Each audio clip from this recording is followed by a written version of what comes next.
You know Gray Bar for electrical parts, but there's one more thing you may not be thinking of us for that can help maximize your next project's total value. Our pre-project planning services are designed to help you win the bid, save on labor costs, and keep your installers productive across your entire build. The sooner you call us, the better. Because when we're there from the beginning, we can anticipate your needs and help you solve problems before they become problems. Yep, Gray Bar does that.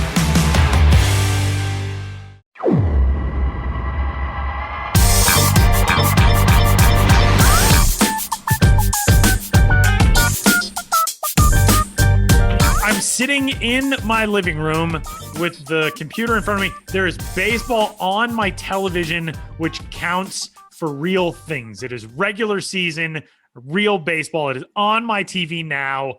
I also you're now forewarned that every time you see me look up above the Zoom camera, Sam, I'm not paying attention to you. I just want you to know. I was going to say, you don't have a TV in your closet? Like, what is this?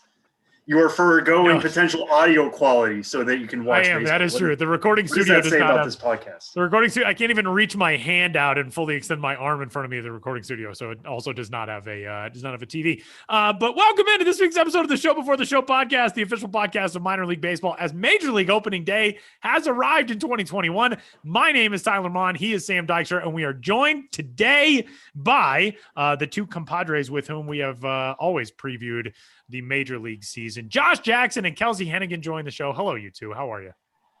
Hello. Hello. How are you? We're hanging in, man. It's obviously been a while since we talked and did a season preview episode, at least for a full season. I know we kind of did one last year, but I just tried to block all of last year out from my head.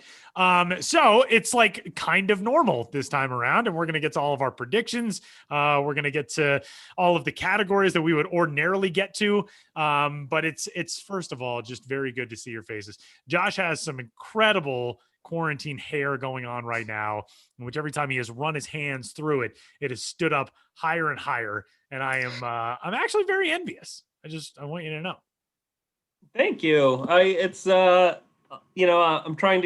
running my hair through right now, trying to get some audio on there because I feel like people would really enjoy listening to the sound of hair being rubbed. When I started talking, that was sarcastic, but then there's like a whole market for ASMR podcasts. Yeah. That's true. That's what we're trying I can see the wheels turning in Josh's head.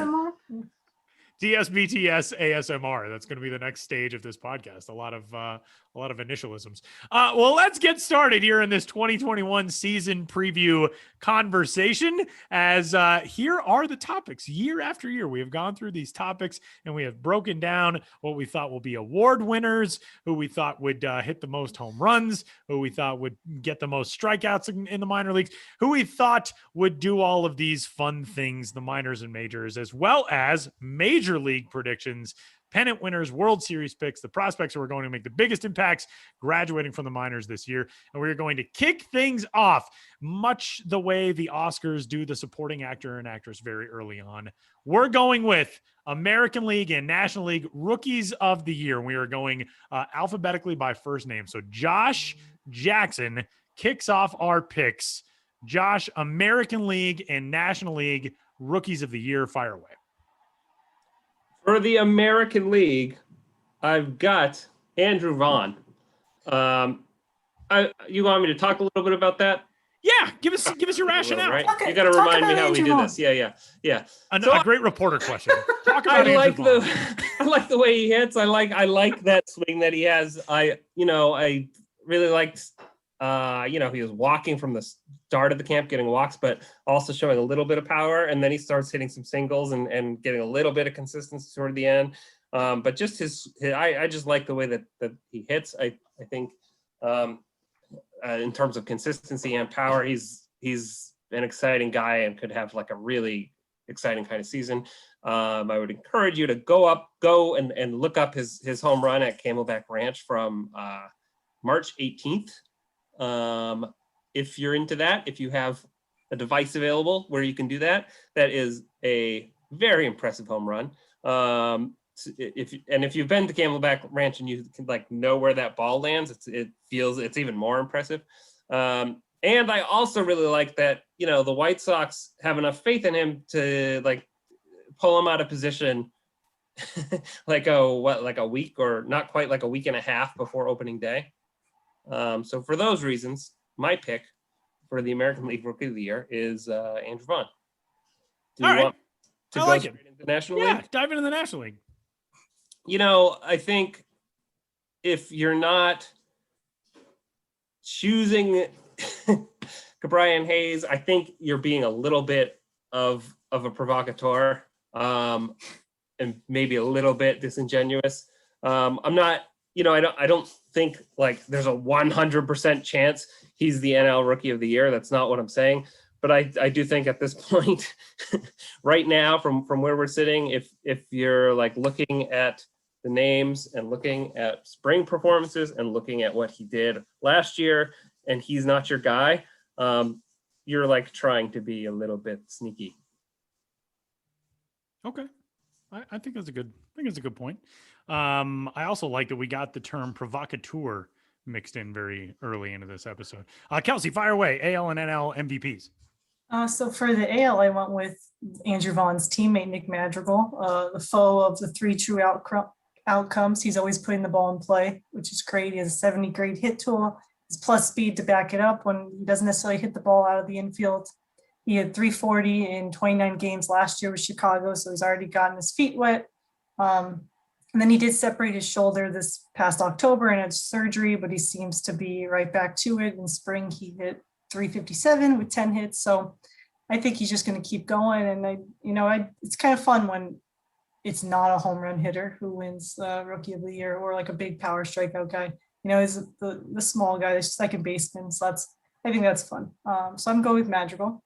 And then I guess I am not a provocateur because I also went with Hayes.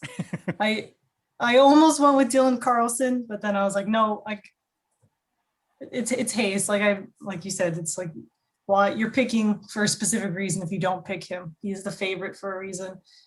He hit really well last year. He does even better in spring training. He homered in opening day. And his defense is also good, so he has that to go with it. Carlson could, but it's most likely going to be Brian Hayes. Samuel F. Dykstra. P. Dykstra.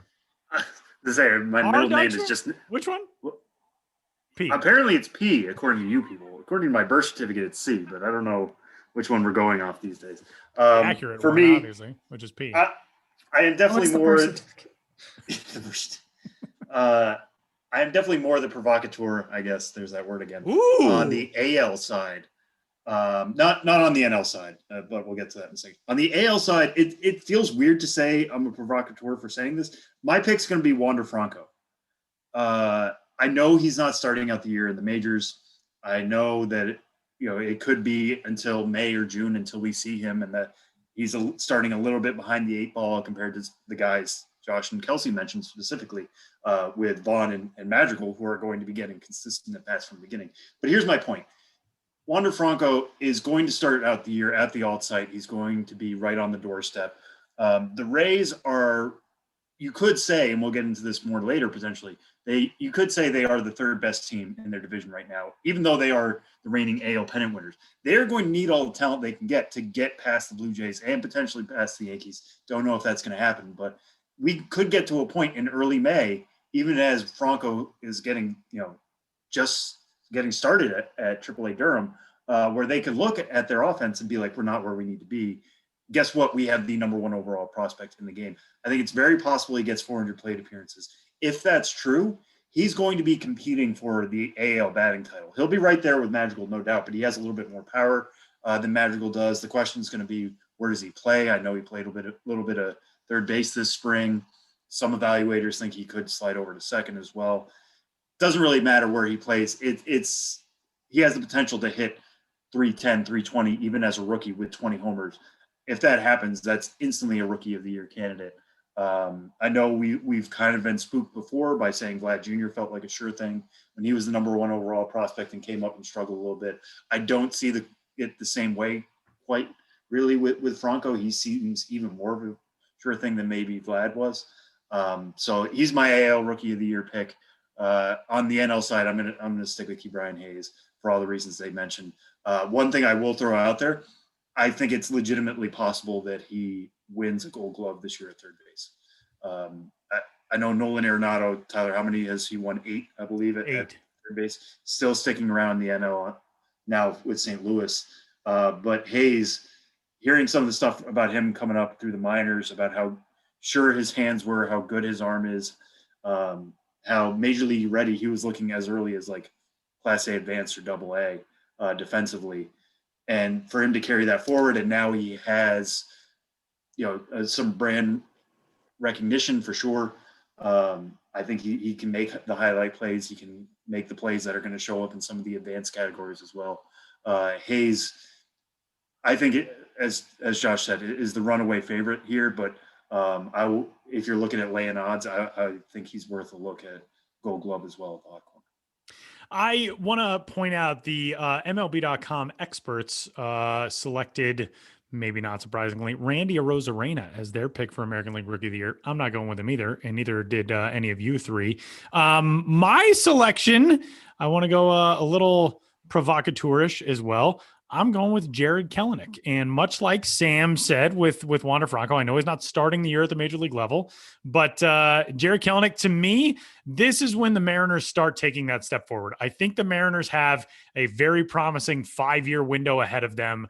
As these guys start to arrive, I think they have a ton more motivation because of how they've been coming up through the system together. The way, especially Kelenic and Julio Rodriguez, the relationship that they formed. We talked to both those guys about that friendship last year over the long layoff.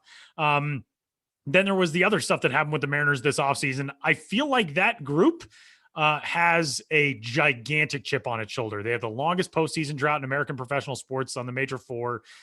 There is something about this group and this team that I think is going to make big noise this year in the American League West. And I think Jared Kelenic is going to be that guy in the AL. And yeah, keep Brian Hayes on the NL.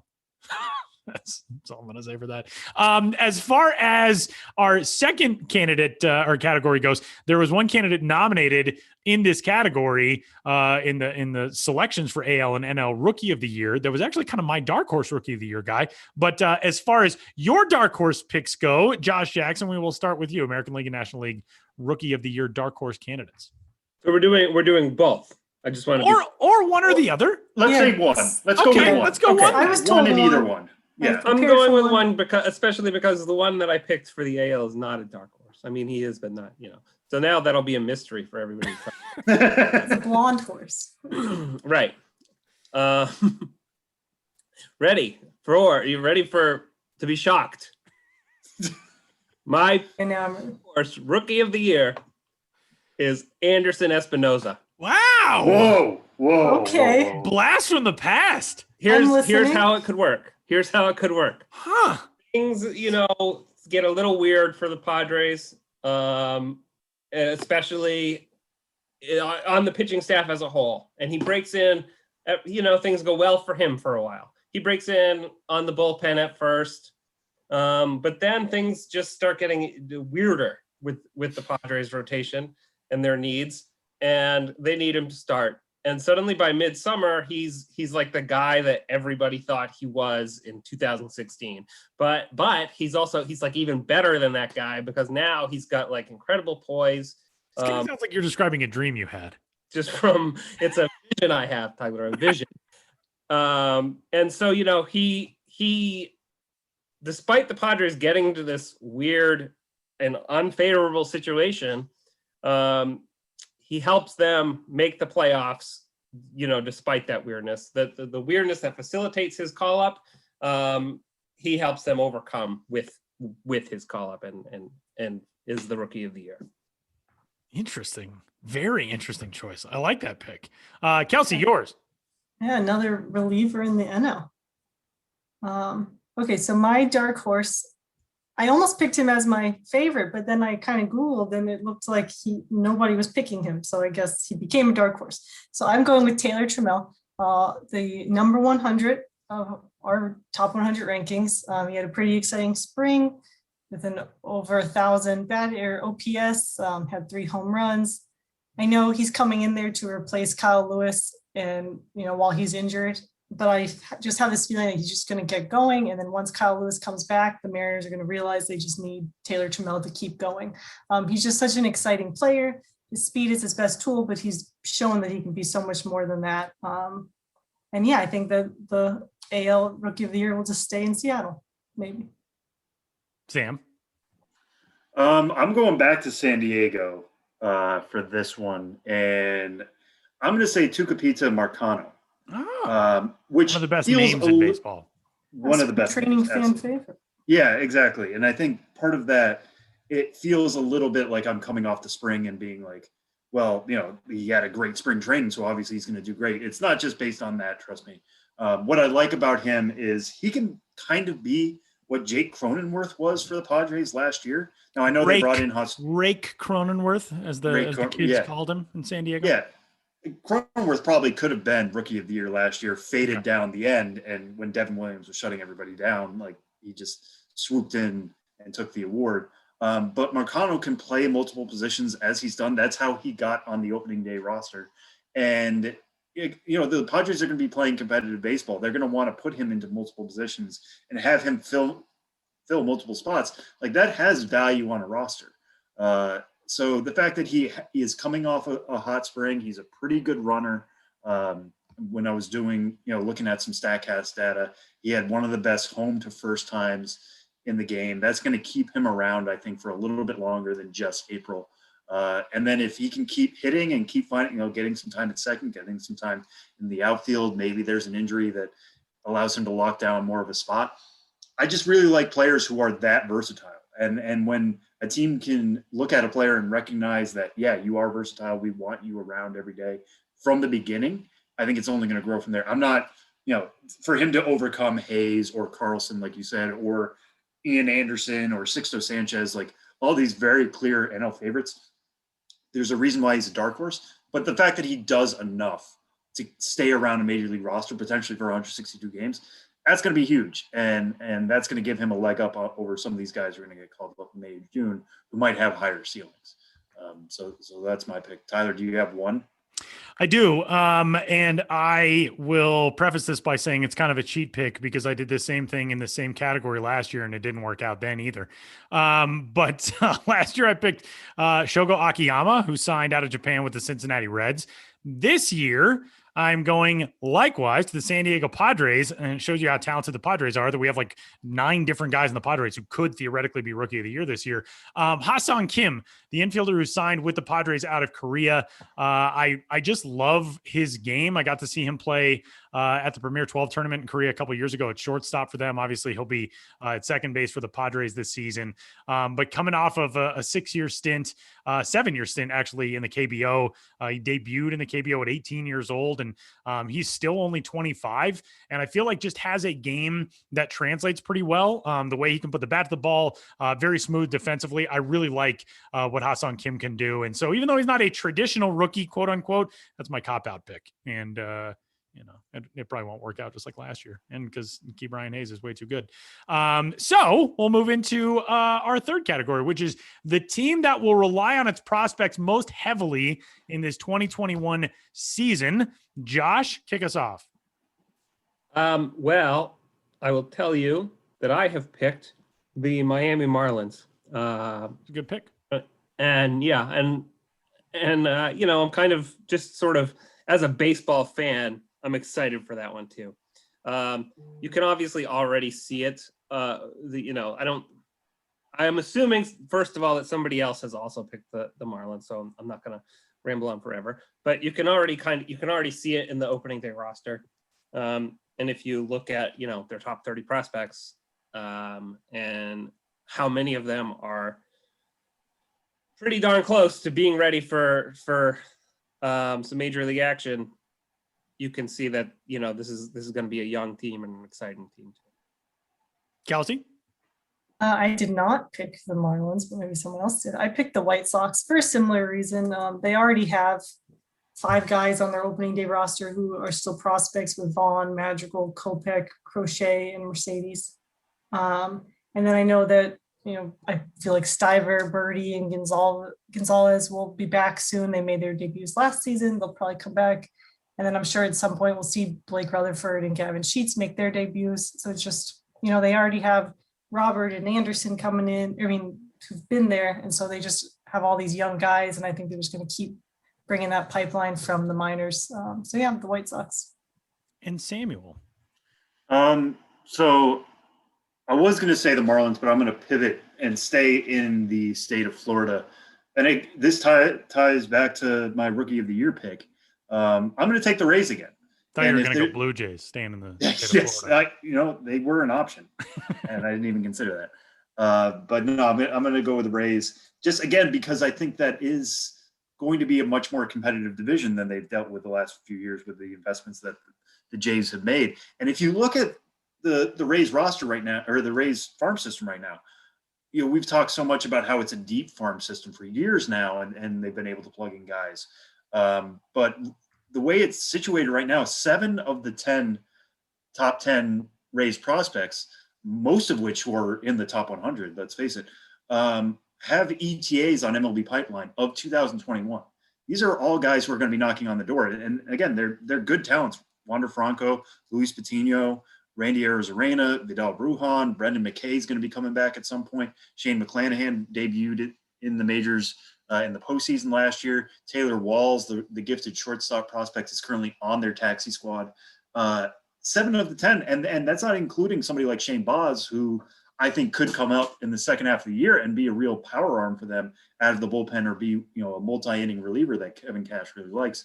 So if the Rays are going to get over that hump and get back to the postseason, they're going to need to really rely on their depth to get there. They have the talent at the lower levels. So even if right now, as the major league team is constituted right now, it might be like an 84, 85 win team. I think they get to that 90, 92 level by, relying on Vidal Brujan, who's one of the fastest players in the minors, or bring in Luis Patino, who's an electric arm and already has a little bit of major league time. Or again, the number 1 overall prospect is going to be banging down the door very, very quickly. So why not use him this year and try to make a run back at the World Series? So I really like those 2 picks, but I just want to add the Rays to the pile as well. I am going to go with the Seattle Mariners, and they're similarly collection of guys, especially toward the top end of that top 30, that have those 2021 ETA dates listed according to MLB Pipeline. Jared Kelenic, obviously one of those. Logan Gilbert and George Kirby on the pitching side. Taylor Trammell, who Kelsie talked about. There are even some guys further down the list who I feel like could make contributions this year. Guys that we've kind of forgotten about. I mean, I know the shine has fallen off him a little bit, but Jake Fraley, I think the talent package, if Jake Fraley can get things put back together, he could still be in the mix in the outfield. Wyatt Mills, as somebody who can, utilize a fairly diverse arsenal of pitches and has the ability to come in and, make some relief noise out of the bullpen. I think the Mariners, for whatever reason, I'm so high and have been so high on this core group for a while with the M's that I just feel like maybe this is the year when we finally see these guys not only start to graduate, but all start to graduate somewhat in tandem together. And it's just a fun group. I mean, we followed that group for so long, and it seems like this is the time when, all right, maybe Seattle's finally going to be taking that next step forward in American League East, or American League West, rather. It's going to be very fun to watch. Surprise promotion. I feel as though Josh almost already gave us his surprise promotion with his dark horse National League Rookie of the Year candidate. So now I'm really excited to see if there's a different player that he chose for the surprise promotion, Josh. I did. I didn't want to rest on my laurels of shockingness. I wanted to surprise you all over again. And so, I mean, this is actually not that shocking of a pick, but possibly like cheating a little bit. But Zach Thompson, I think, the Cardinals get into a situation where they are contending, but they have some needs.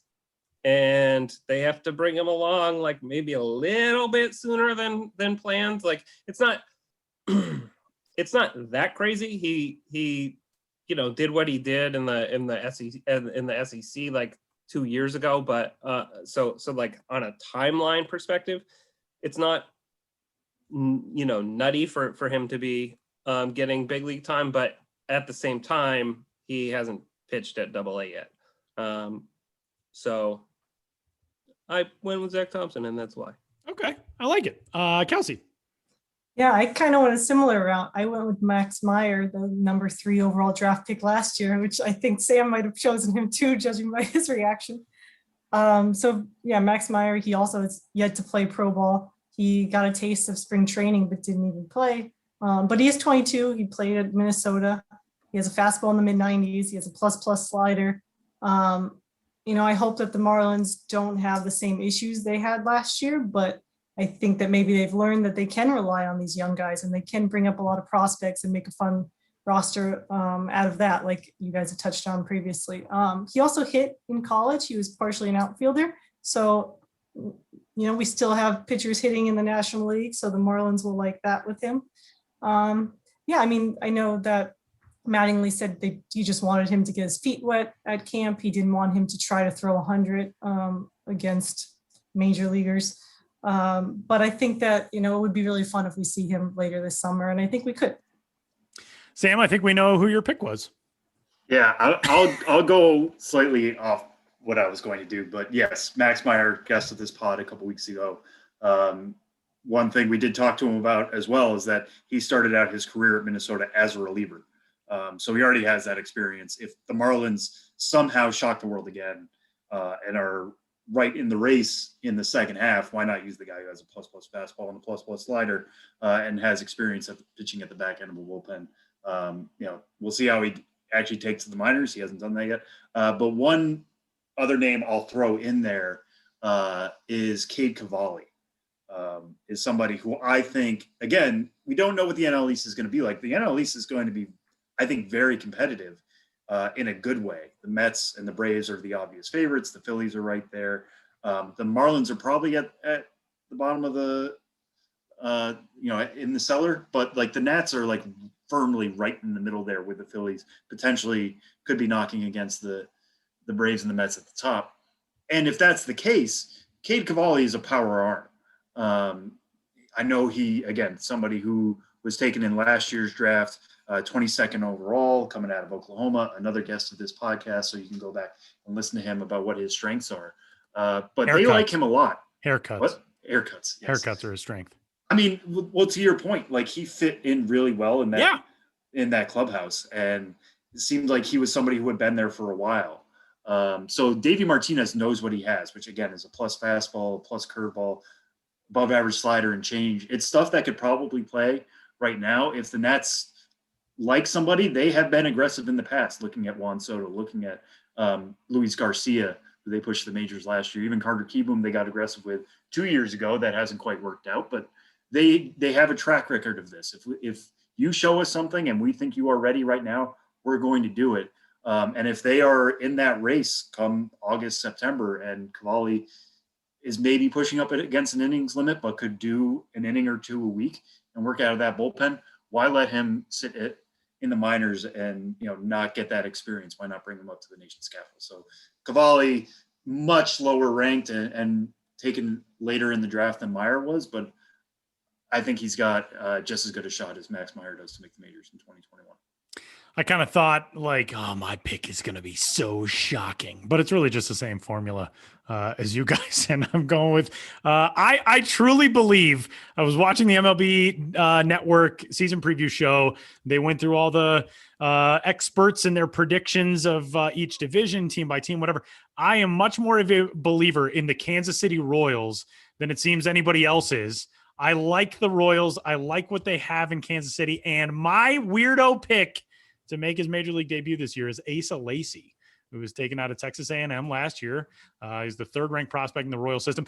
The reason I say that, and it's all the same things you guys said, a college guy who can move quickly. The Royals have done that before. The Royals did it with Brandon Heneghan several years back when they were in the World Series, who became, I believe, the first player ever to pitch in the College World Series and the Major League World Series in the same year. Yes. So they've been able to see in guys, okay, we have something here that we can utilize. If the Royals are in the mix, pushing toward the end of the regular season, the White Sox haven't taken off the way everybody expects them to. Cleveland and Minnesota maybe are still fighting it out, and the Royals are in that mix.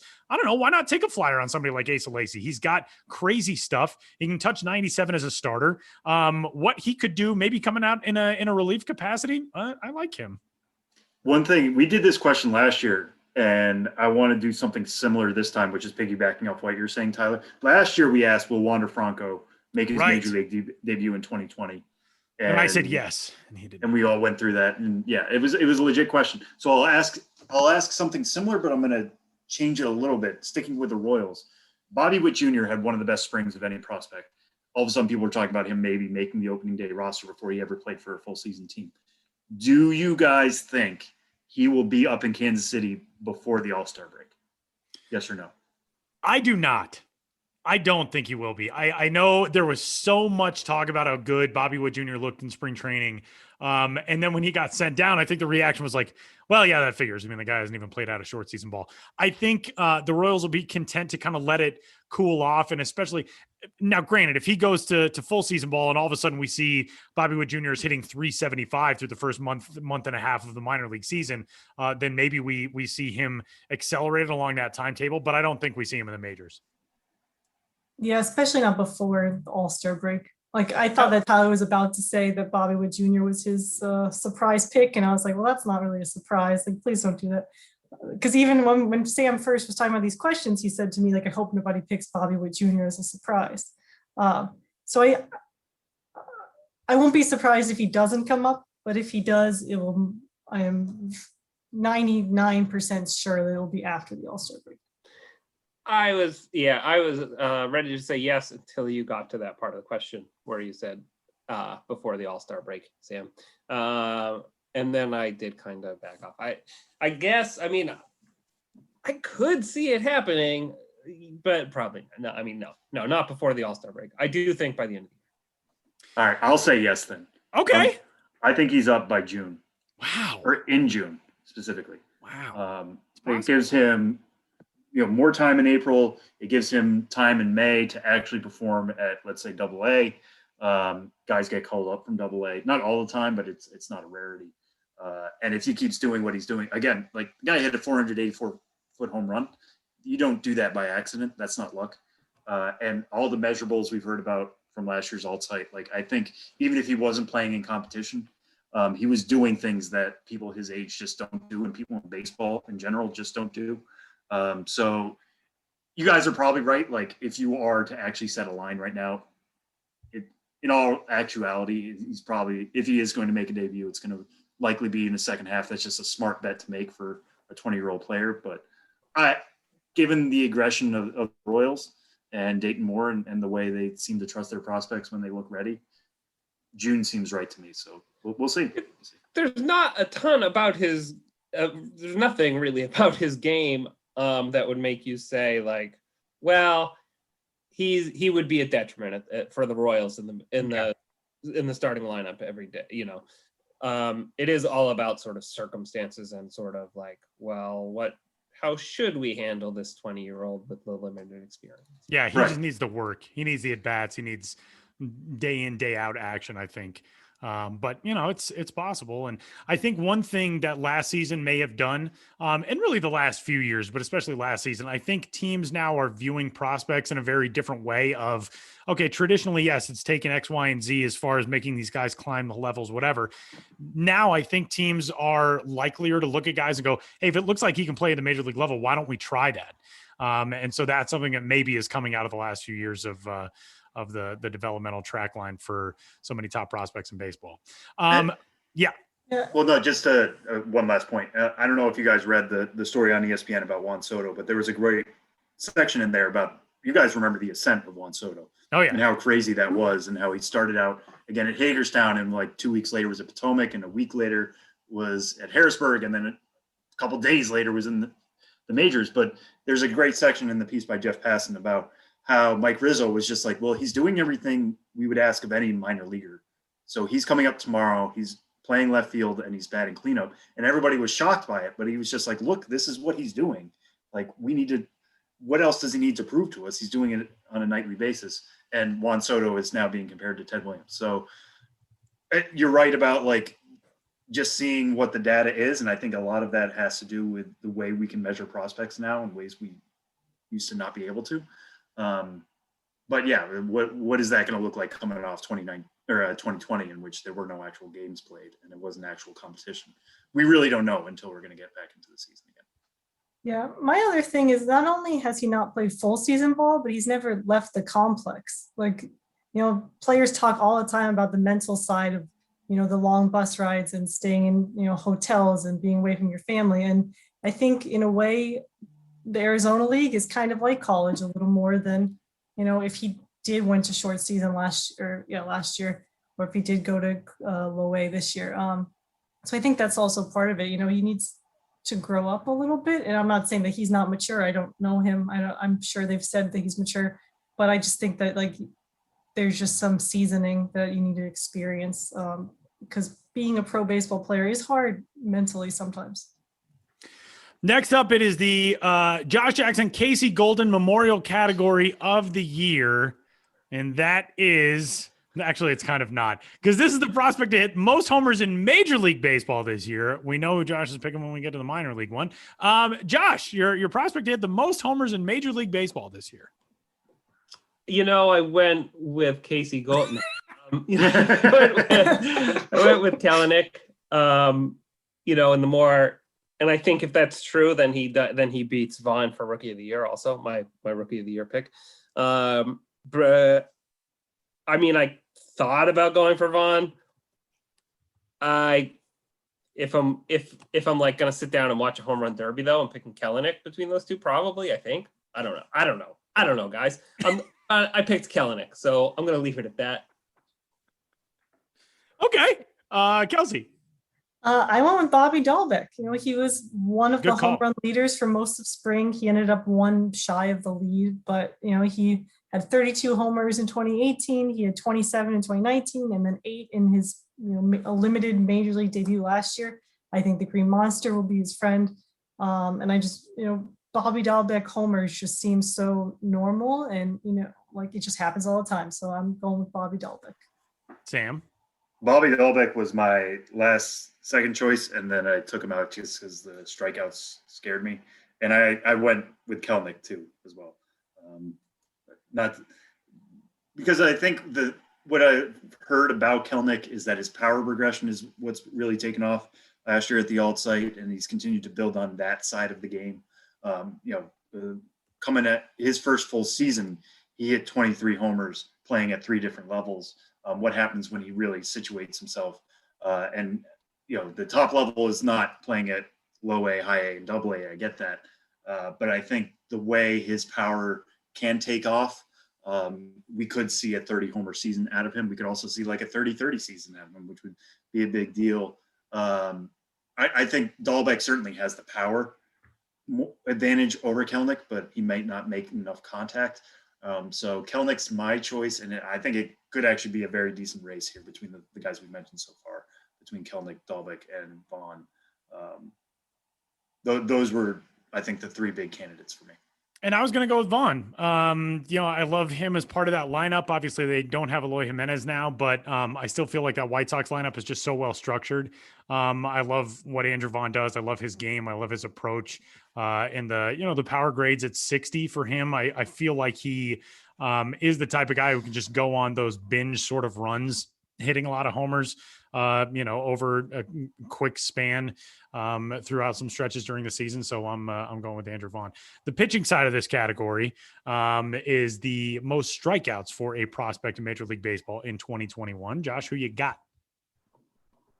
I went with Casey Mize, and I think he had not a wonderful spring. He had a less than perfect spring. That if people are people who get upset or get down on a guy because of the way he pitches in spring training, then Casey Mize is a guy you're going to get down about. However, his strikeouts were there the whole time. Every one of those games he went out and he posted some strikeouts. He had 27 strikeouts in 18 2/3 innings, and he's capable of that when he's not pitching that well. I think he's going to lead rookies with strikeouts in the majors this year. Kelsie. I had Casey Mize actually, and then I got scared off. But I decided instead to go back to the Marlins because apparently that's what we keep doing. So the Marlins or the Mariners. But I went with Trevor Rogers, lefty, the Marlins number 7 prospect. He was one off the lead of strikeouts in spring training this year. I know, like you said, spring training doesn't always, mean anything one way or the other. But in 2019, his last full season in general, he had 150 strikeouts in 135 plus innings. He had 39 in the majors last year in just 28 innings. His fastball touches 97. His changeup has improved. So I just think that Trevor Rogers will be a lot of fun to watch. And Sam. Actually, that was not a pick I had considered, and I like that one a lot. Yeah, it is a good one. The way Yay. Trevor Rogers could sneak in there. My pick, sticking in the same division, is Ian Anderson. Ian Anderson last year, by the time the postseason rolled around, was basically the Braves' number 2 starter behind Max Fried. Now they're adding back Mike Soroka. They got in Charlie Morton. He moves down the pecking order a little bit, but he was as dominant a starter as anybody looked in the postseason. Did not look like a rookie whatsoever. The way he was able to do that was with a devastating changeup that wasn't really a huge part of his game coming up through the minors. He was really a fastball, curveball type of guy, and but now showing that changeup, like it's a legit third option. It was devastating against major league hitters. We'll see what happens when they adjust back, but he struck out 41 batters in 32 and a third innings during the regular season, took no hitters pretty deep in the postseason as well. Slides right back into that Atlanta rotation. And then the debate, I think, for a lot of this spring, and that's kind of tapered off, knowing that one of these other guys won't open the year in the major league rotation. And we find out today he's got some shoulder issues. But the debate for a while felt like, who's the better prospect, Ian Anderson or Sixto Sanchez? Ian Anderson has been durable pretty much his entire pro career so far, building up his innings. He threw 119 and a third in 2018, threw 135 and 2/3 in 2019. Again, threw 32 and a third during the regular season last year, but never showed signs of breaking down, obviously. So he has the durability on his side. I think he can pitch deeper into a season this year than your typical pitching prospect would do in 2021. So the package of pitches is there. I think he can pitch for a long time. That's how you are going to rack up strikeouts in the majors. And so Ian Anderson is my pick. I'm staying in that division. I'm staying with a guy on one of the teams already named, but my surprise pick, I'm going with Sixto Sanchez, who I know is not starting the season in the major leagues, had some visa issues, already is kind of shelved to begin the season, but his stuff is so good. I mean, he came on the second start of his major league career. He struck out 10 through 7 shutout innings against the Rays last August. The strikeouts are going to come, and they're going to come a lot for him. We'll see. He was brilliant in the playoffs during the brief run I shouldn't even really say brief run for the Marlins. That playoff run for the Marlins was pretty fun, but 6 strikeouts in his first playoff appearance against the Cubs in that series. I just love what he brings as a eventual ace for that staff. And man, they are in really good hands right now. But I will say, bring back the fish sculpture in center field. I hate that the home run sculpture is gone in Miami. It was weird and it was dumb and it was perfect. It's going to be the Lone Depot home run sculpture. Yeah, with a lowercase L and a lowercase P, but a capitalized D for some reason. I don't know what those folks are doing. So with that, we arrive at our final category, which is pennant winners and World Series picks. Joshua Jackson, kick us off. I'm sorry, there I had myself muted. But here I am, and I'm picking the New York Yankees to win the American League pennant. And I'm picking the Dodgers of Los Angeles to win the National League pennant. And I think everybody will complain about the World Series being a big market. Except for TV executives. You'll be thrilled. That's exactly what all the complainers will say. Oh, this is all the TV executives, but it's like, well, there's a reason for that, and it's because everybody will have a great time watching that. Like everybody will secretly love that World Series. I would love that series. I would probably complain about it, but I would love it. I would love that. Yeah. Saving this tape right now for Tyler. Because he is going to complain about it, along with the rest of you out there on radio. You're all going to complain about it. You're all going to hate it, except that you're actually not. You're all going to love it. It's going to be incredible. And I'm picking those New York Yankees to win that series. Okay. Kelsie Heneghan. Yeah, I also went with the Yankees, and then I went with another favorite in the Braves. Bringing back all the '90s trends, and so Braves and Yankees and their homegrown talent are just going to keep going. I kind of wanted to pick the Padres. I thought that would be fun, but I just don't think they're quite there yet. But in the next 4 years, maybe. But then I have the Yankees winning it all. Garrett Cole pitching in front of Yankees fans, what he's always dreamed of. Maybe get Brett Gardner a ring in his final year, if it is that.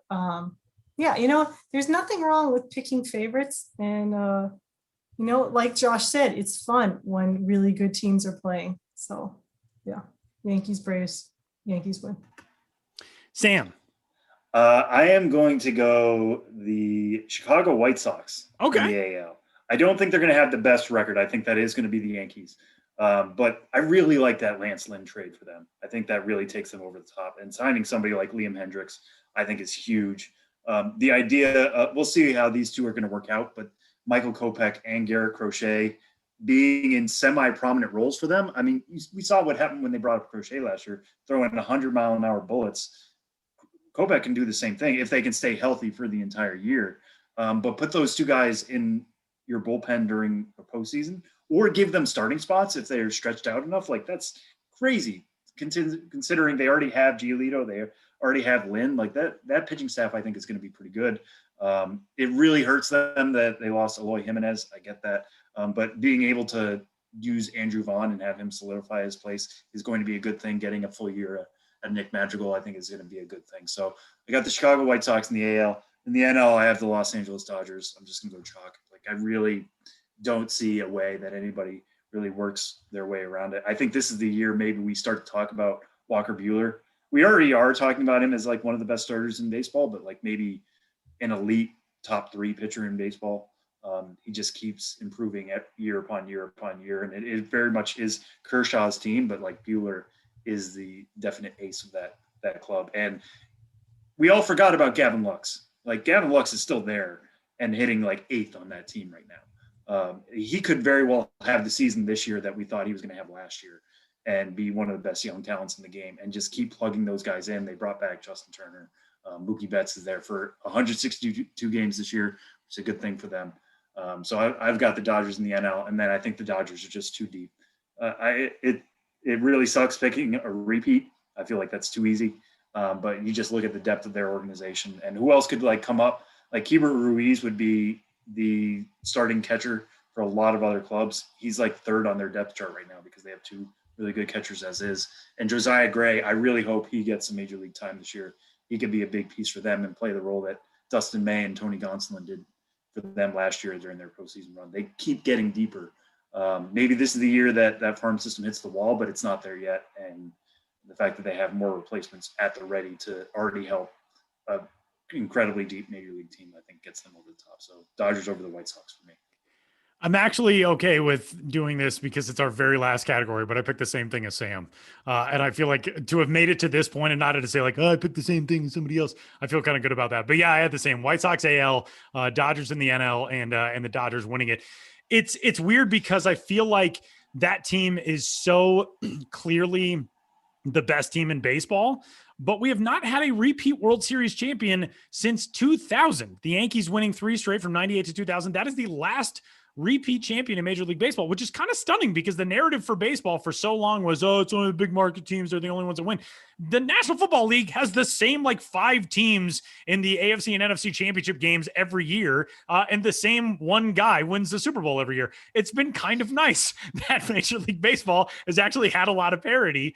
So it is weird picking a repeat champ when it seems very unlikely that we will have one just given recent history, but the Dodgers are just so good, man. And the fact that, yeah, exactly. Like you said, Gavin Lux is like an 8 hitter in that lineup.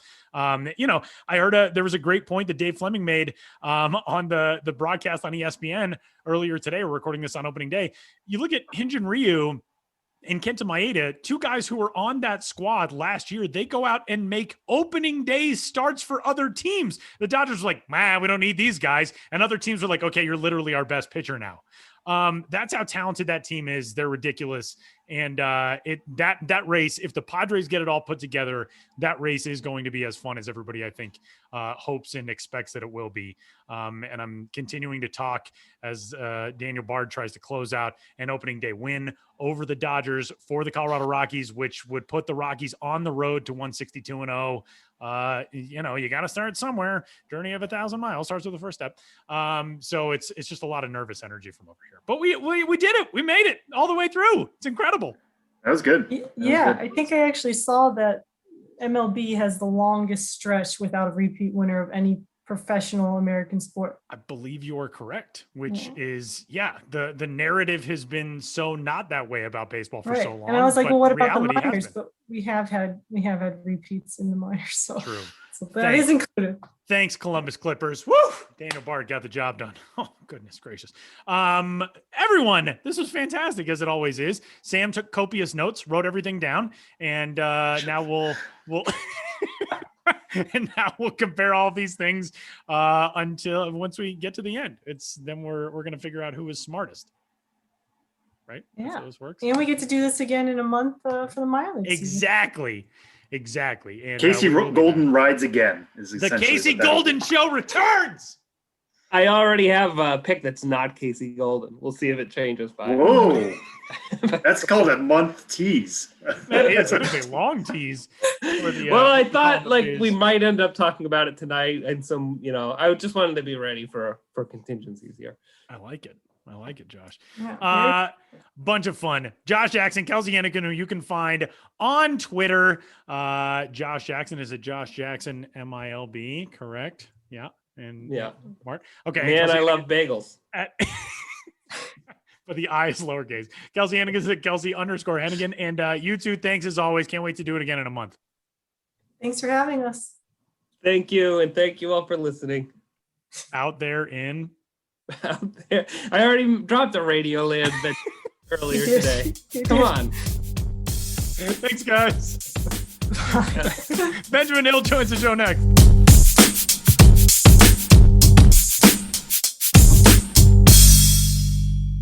This past year has shown us that without your health, you have nothing. If you're not well, you can't work, look after yourself, or take care of your family. You can't enjoy the life you've worked so hard to build. That's why you need to prioritize taking care of your long-term health today, before it goes from good to bad to worse. So invest in your long-term health with Forward. Forward is intelligent medicine with a personal touch. Their doctors are dedicated to catching top killers like cancer and heart disease early before it's too late. And catching them early could save you tens of thousands of dollars in the long run. Everyone's health history is different, which is why Forward doctors personalize a health plan with you, based on your genetics, lifestyle, and biometrics to achieve long-term results and ensure nothing gets missed. It's time to invest in a doctor that's invested in you. Go to GoForward.com today to protect your future health. That's GoForward.com. GoForward.com.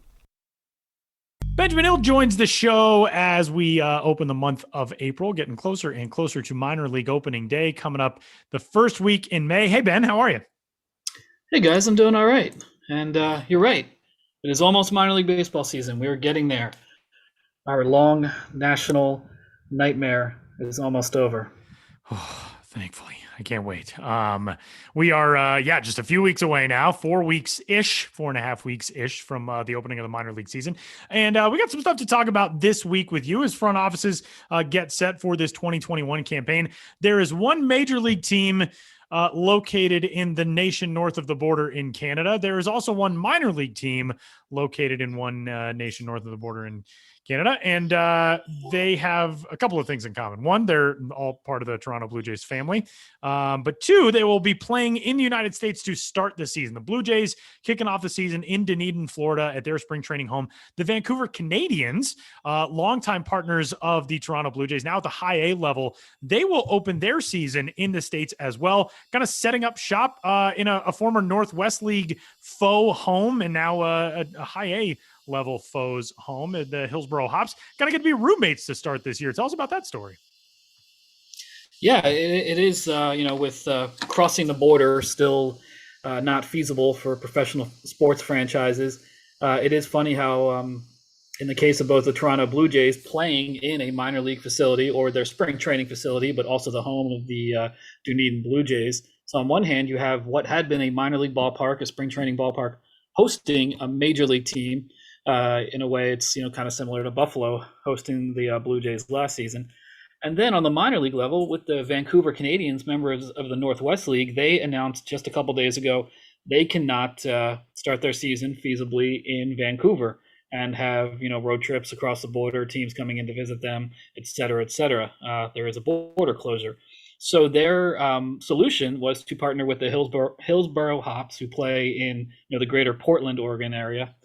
And the Vancouver Canadians are going to play in Hillsboro basically as guests of the Hops. They will play their home games in Hillsboro.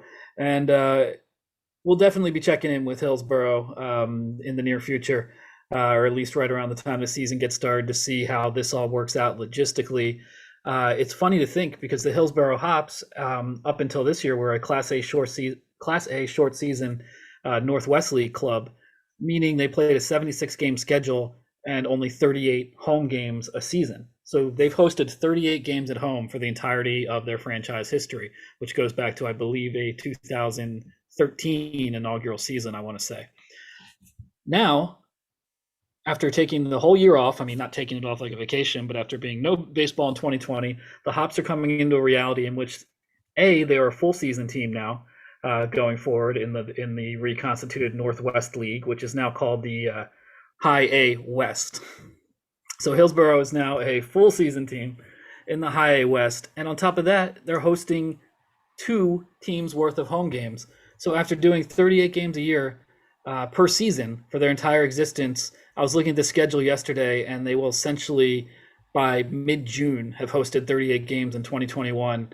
And hosting more games in less than 6 weeks than they've ever hosted in a single season before. So that will be interesting, and we'll be checking in with them once the season gets a little closer to see how, after such a long layoff, already adjusting to be a full season club, how they end up hosting 2 teams at once. And of course, there is precedent for that in the minor leagues. We of course are reminded of the Scranton Wilkes-Barre Yankees of several years ago. I believe that was either 2012, I believe, when during a stadium renovation, they had to play that whole season on the road, and the Rochester Red Wings hosted Scranton for like 2/3 of their games, with Scranton playing in Rochester as the home team. So these kind of anomalous circumstances have resulted before, and it's kind of interesting because you're already kind of burning the candle at both ends, working in minor league baseball, being involved in minor league baseball, and to have 2 teams worth of home games are kind of interesting. But we are very much in a scenario where everyone's improvising. And one interesting facet of that scheduling is, we know that teams are going to be doing 6-game series now. Series basically is going to take the entire week with one off day. But Vancouver's home opener was scheduled for May 11th. Then they were supposed to travel to Hillsboro for their next series on May 18th. So Vancouver is going to be in Hillsboro for 4 of its first 5 weeks, which is kind of crazy. But just to kind of paint us a picture here, Ben, and I know you said you're going to be checking in with the Hops and the Canadians to see how this new brotherhood is kind of working. But what can you tell us about Ron Tonkin Field and what it's like to watch a game there now that we know a lot of minor league baseball will be played there in the month of May and potentially beyond that? Yeah, well, it's one of the newer ballparks in that aforementioned league. I'm going to get used to it. The High A West League, which involves 6 teams that had been in the Northwest League.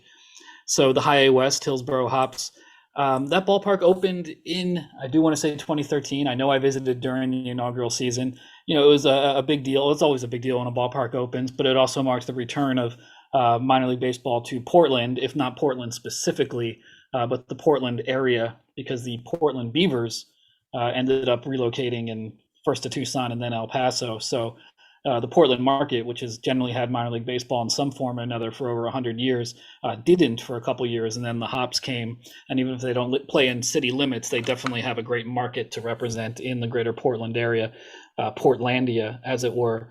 And so the ballpark is part of a larger athletic complex. So it's not the most scenic area in terms of, big buildings or natural beauty. But, all the amenities, player amenities, are on point, and I really like how the Hops operate, just promotionally, aesthetically. the mascot, Barley, the hop. It's always been like a really good place to play, really good place to work, really great market to draw out of. And I mean, yes, there is some proximity to Vancouver, but more than that, I think this was an operation in a setting in a ballpark that is pretty well equipped to take on the extra players and the extra space. And I'm sure they're working out a lot of those logistics now, how to handle all this. Yeah, and that's something that we see super often in the minor league landscape. This is going to be really cool to watch. We say it'll be really cool to watch. I'm sure it'll be a little tiresome for the folks in Hillsboro, but if there is a staff equipped to handle it, the Hillsboro Hops are certainly among those. Ben, we're a month away from opening day. As you get closer and closer with kind of hopefully the normalcy of a minor league season returning, we know it's not going to be normal right out of the gate. There will be crowd limits and there will be social distancing and all that type of stuff. But when you talk with people around minor league front offices and the people that we've heard so much from in years past about promo schedules and about booking acts and about the concessions items that they do, what is the sense in front offices right now? We've had it feels like a decade, but a year and a half really since we last saw minor league baseball on fields. Do you feel like people, especially with the season being pushed back to May, are they grateful that you get the last few weeks for that sprint up to opening day, or do you feel like everybody's just ready to get this thing going now? I think A and B. I mean, on one hand, more time is always necessary, especially in adjusting to, a still changing landscape of exactly what the reality is with COVID and what those protocols are. And, there's going to be a lot more onerous restrictions in terms of how the teams operate and travel and run as a front office. So on one hand, I think all the time that you can get as possible to adjust to, these realities dictates coming in from Major League Baseball, understanding, the changing relationship, with state and local restrictions.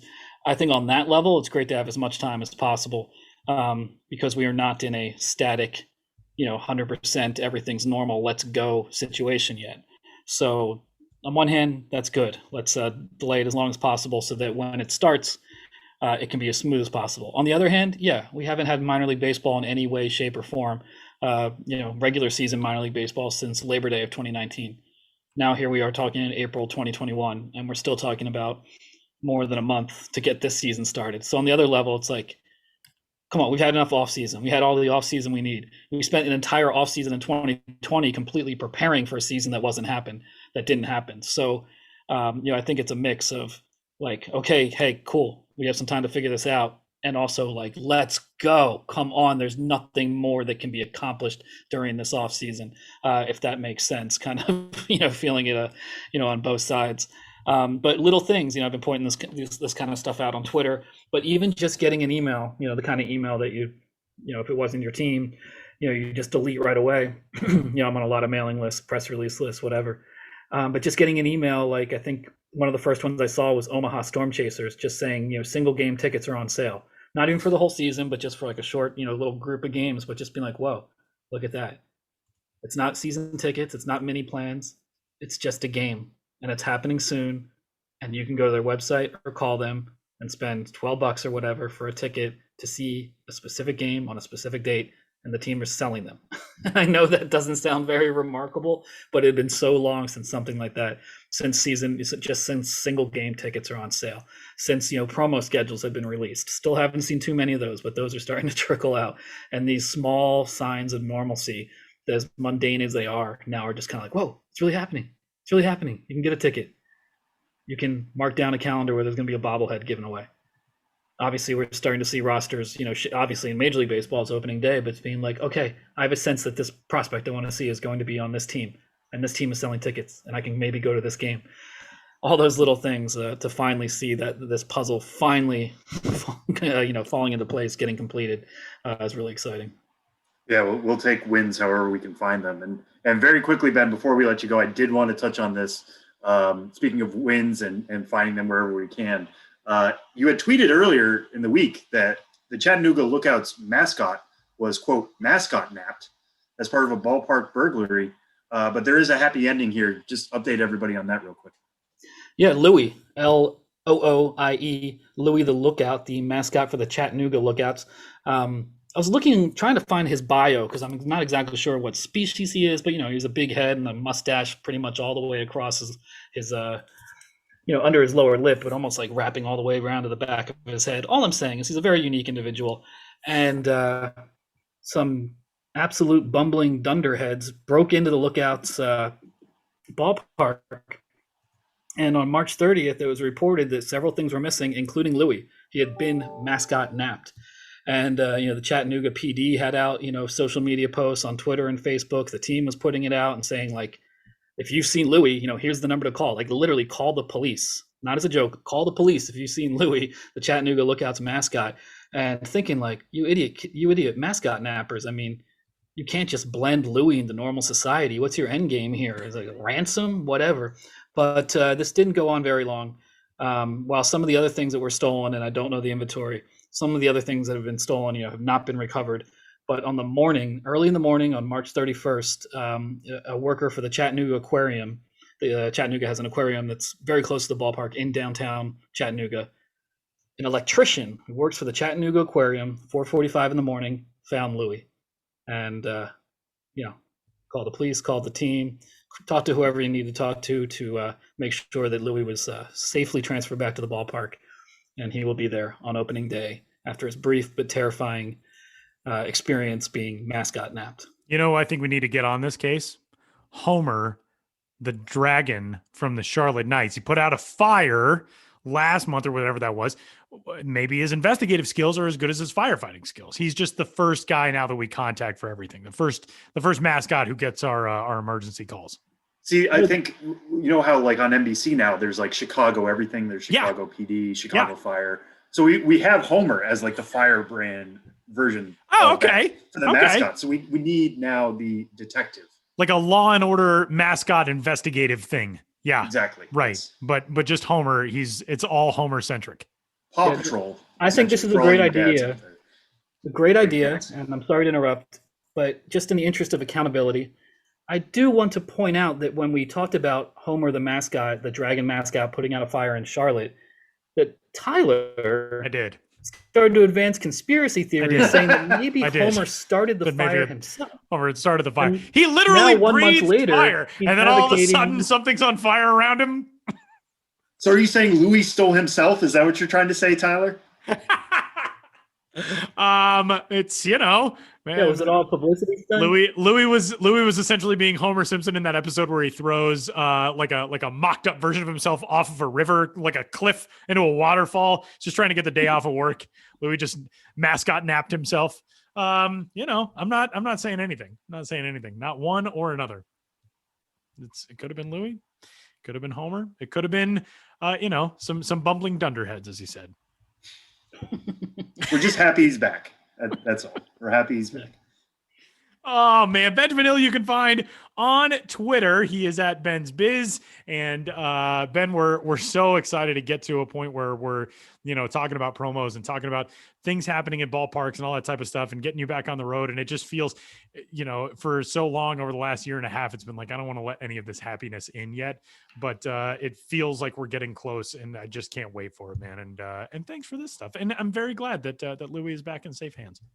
Yeah, I am too. And I'll lay off the conspiracy theories from now, but always great talking to you guys. And yeah, of course I'm excited to get back on the road, but even just got a lot of great material in the pipeline. And as we get closer to opening day, I feel like the floodgates are opening.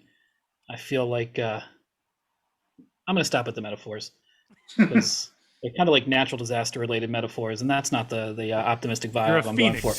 Rising from the ashes. A lot is coming. Yes, it's time to rise again. Thank you. Exactly. Thanks, Ben. Thank you, Tyler. Thank you, Sam.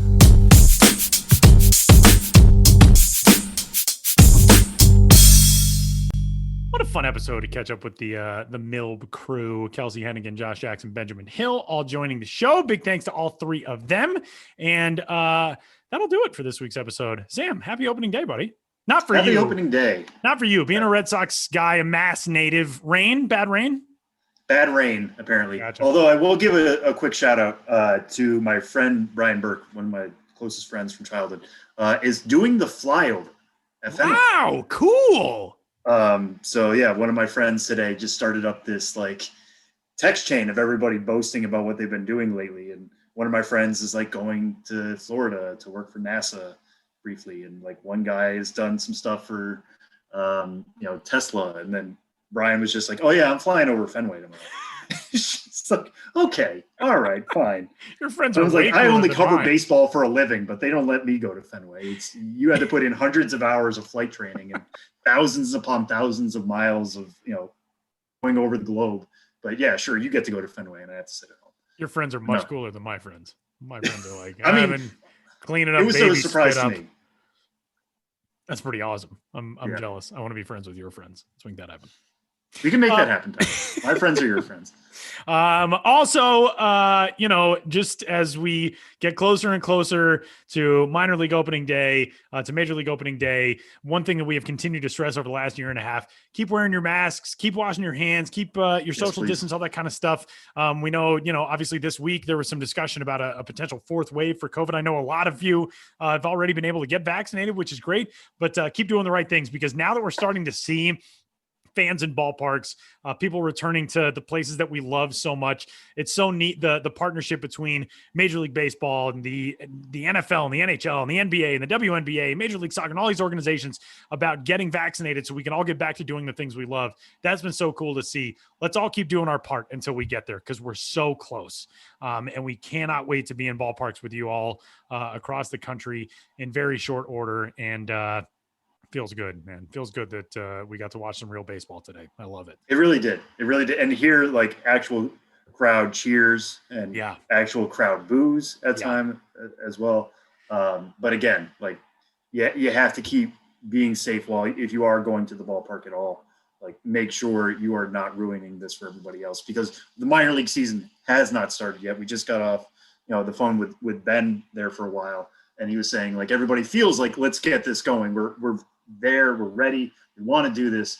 And I would hate for, like you said, a fourth wave to come and the minor league season start, but it's in front of fewer fans than we were expecting. Right.